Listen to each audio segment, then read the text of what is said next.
recording is that you catch all the mistakes. Exactly. All this. I mean, don't forget, there's one with camera fell and shit. Oh, that was so bad. That was funny. Welcome, everybody, to the Car Chronicles reviews with the Less Than Stealthy Ninjas. This is the non-spoiler review of Thor: Love and Thunder, the newest addition to the MCU timeline. And this one's going to be kind of short, kind of quick, because it is the non-spoiler one. We're going to get into a longer review with full of spoilers. So if you want to see that one, it'll be this video. Correct. And so we're going to set it off. So what did everybody think? I loved it.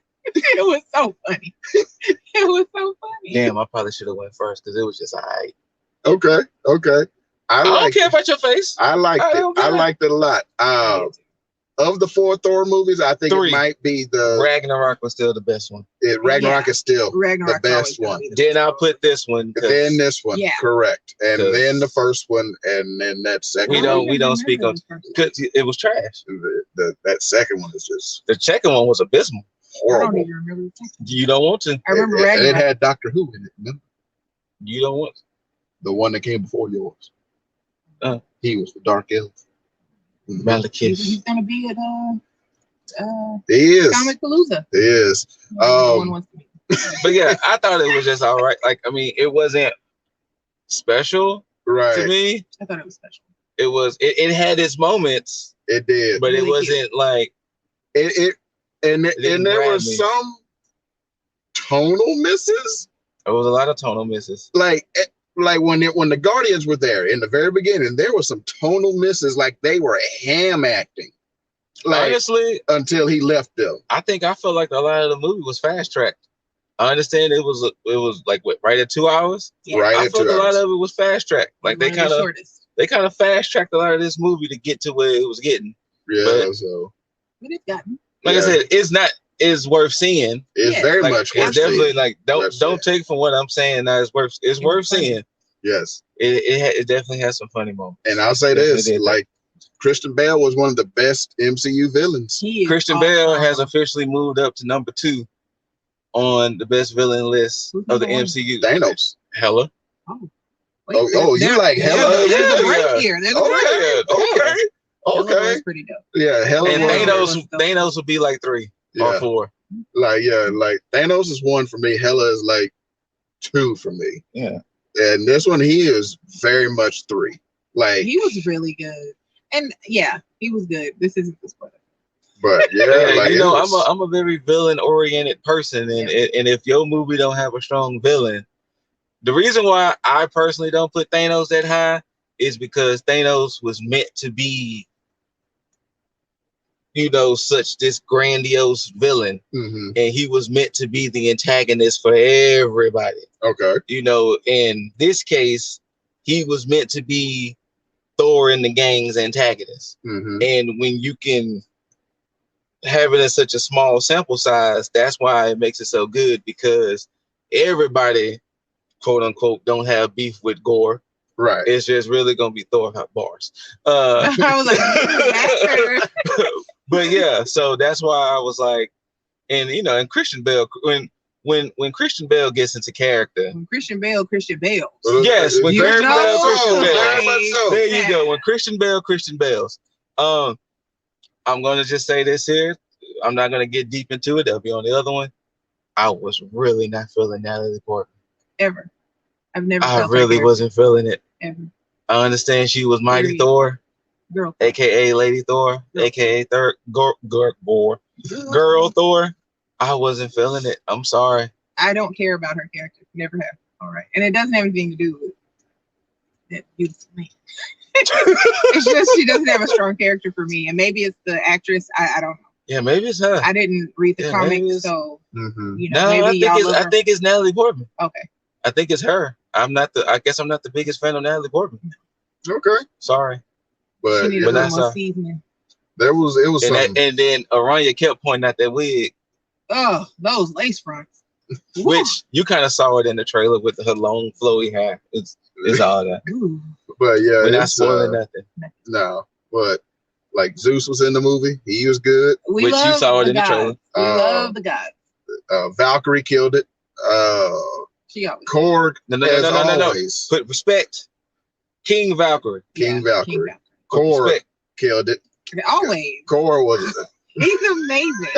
Korg is just amazing, and he is played and voiced by Taika Waititi, the director of Ragnarok and Love and Thunder. I want to know how he came across that voice. Like, what was he doing? That's his normal voice, actually. But I mean, he has some different pitches and stuff that he does. Yeah. Like I've seen his interviews, and I'm just like, how did you come across that voice? And he is awesome. Another thing, and it wasn't meant to be.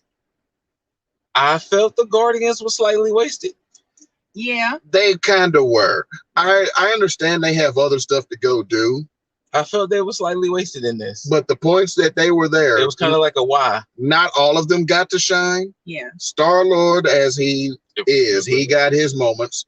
But I mean, let's just keep it. Yeah, there's Guardians. But they were there. Yeah. But basically, personally speaking, if Gore wasn't as good as he was, I wouldn't have enjoyed this movie.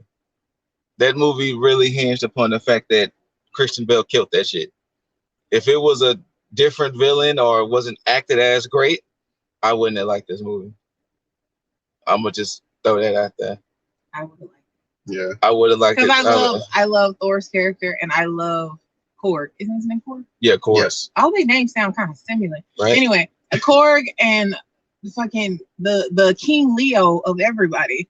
Come on now. Like I live for him, so I can't help that. But this movie was also like in most of Phase 4, as I've come to realize, is a lot like Phase 1, way back in movies 08 into 2012, where they're all like self-contained. Yes, like they're all self-contained. This one expanded the MCU a little bit with stuff that we'll get into in the spoilers, but it still wasn't like it wasn't. It's basically like a lot of Phase 4 has just been like Phase 1 movies, and it was good.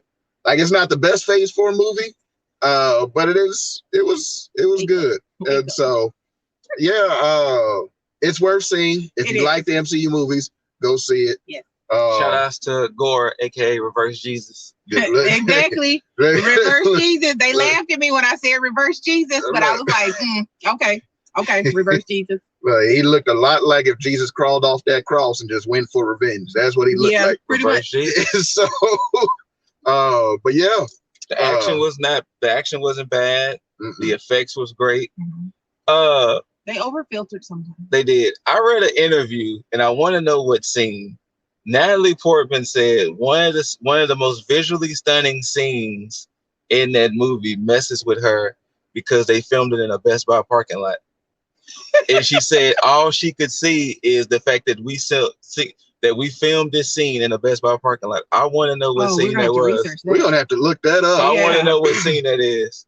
Because like the whole time I'm watching, I'm like, could it be that one? Right. Now that I'm thinking she said one of the most visually stunning scenes was filmed in a Best Buy parking lot. And I'm like, what scene? Might have been maybe one of the end ones. Yeah. But yeah. But I said the action was good. Yeah. The characters was good. The development of Thor is definitely getting there. My only fear I have is how long is Thor going to be a part of the MCU? Because the way they keep developing him is like you don't want to oversaturate him, nor do you want to lose him, because you don't want to get to the point to where Hemsworth be like, all right, y'all, he did say that he would play Thor until they don't want him to play Thor anymore. Right. Because now he said he was going to Australia back home and catch some surfs, and he was like, all right, I'm taking a break. So, I mean, he enjoys playing the role at least. Okay. Yeah. So, in the comics, Thor lives for thousands of years unless he's killed. So, they probably is going to have to kill him one day. I hope far away. Also, Peeps, it's a typical Marvel movie. Mid-credit, end credit. Yes. Don't be a toe bud. It'll behoove y'all to watch both. Yes. Don't be a toe very bud. Much so. And for everybody who does not like extra long Marvel movies, this one is not. It's one of the shorter ones. Yeah. One of the shorter ones. Yeah. That's a good thing. That might be slightly detriment to me. That's to me. Okay. A little bit. But yeah, that's going to do it for the spoiler-free review. Go see it if you like these movies. It was Thor 4, baby. We had a lot of fun. We did. We laughed a lot. We laughed. We loud. we were struck dumb by many of the sayings. Shout out to Christian Bale, aka Gore, aka Reverse Jesus, because you saved this movie for me, sir. Shout out to my Leo brother. Say this. Why don't you go ahead and just profess your love? You might see this. You might see it. You never know. Shout out to Korg for being the brightest spot. He is great. Shout out to my Leo brother. You know, we understand each other definitely. And we're going to end this before she gets a little too. So we'll see y'all in the spoiler. She might just blam all over the car. And I can't pay to clean that. So we'll see y'all later.